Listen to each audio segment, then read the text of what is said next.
Hello, everyone. With us to begin with, we have director Maximillian Aguiar. Thank you so much for being with us. Hi, thank you.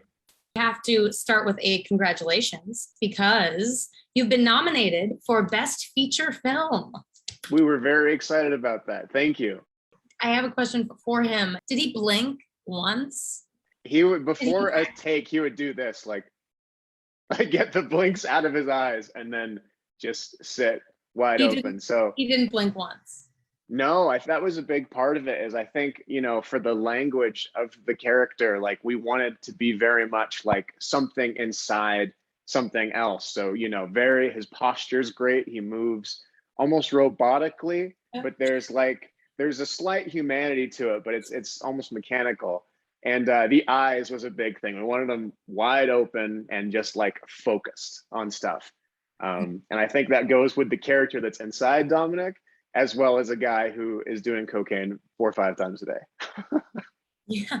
Well, speaking of the cocaine, was the body that this alien possessed after it was killed? Was he was a coke dealer and a coke addict beforehand. He just happened to get his body, so that turned the alien, therefore, into a coke dealer and coke. Yeah. So we thought a good body, because every body that's taken is for a reason, and we thought a clever idea would be for the guy who's kicking it off to spread this disease would be a guy with a big distribution network with something that people use. So we thought cocaine dealer would be great for that. It's a business that is still happening during COVID. He's got a distribution network. But wouldn't it be funny if this alien who was in the body of a cocaine dealer started really enjoying the cocaine? And we just thought that was the funniest little idea. So yeah, it was very, very intentional to make him start enjoying what he was doing, I guess. How much fun was it to make this movie? Yeah, it was super fun. I mean, I've never done any acting before. And then when Max was filming this film, we lived together. He's my boyfriend. So he asked me to be in one scene. And I said, sure, I'll be in one scene. And then, because I'm really nervous about being on camera, so I was like, sure, I'll be on one scene, like just one. And then I ended up not minding it at all.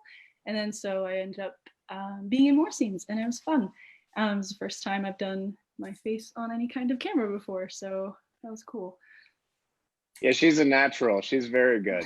In our last film, she was a bit nervous, so we just stuck a balaclava on her so you can only see her eyes, and that's it. So this time it was fully in front of the camera, and the walk Anna did was perfect. She's the acting is literally something else is inhabiting this person for the first time.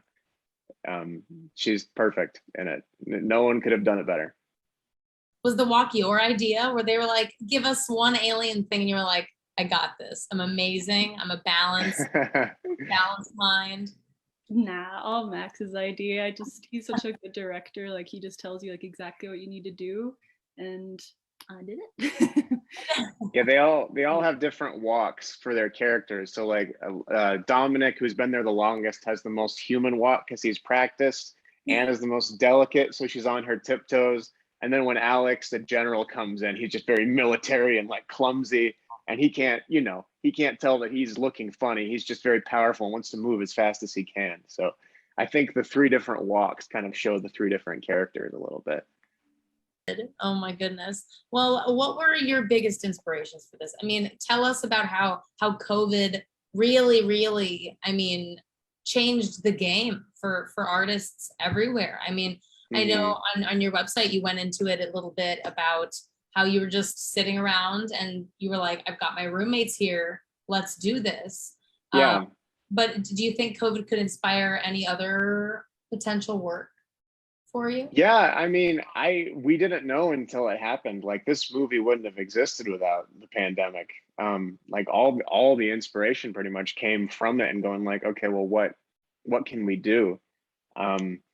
Logan and I actually just started shooting our newest feature a couple days ago, and that's the story starts at the tail end, right kind of now, where people are kind of mostly not wearing masks, but there's some mask wearing. So I think I think COVID is just a part of all films now. You know, I think it's just it's unfortunately really organic. So you gotta use it.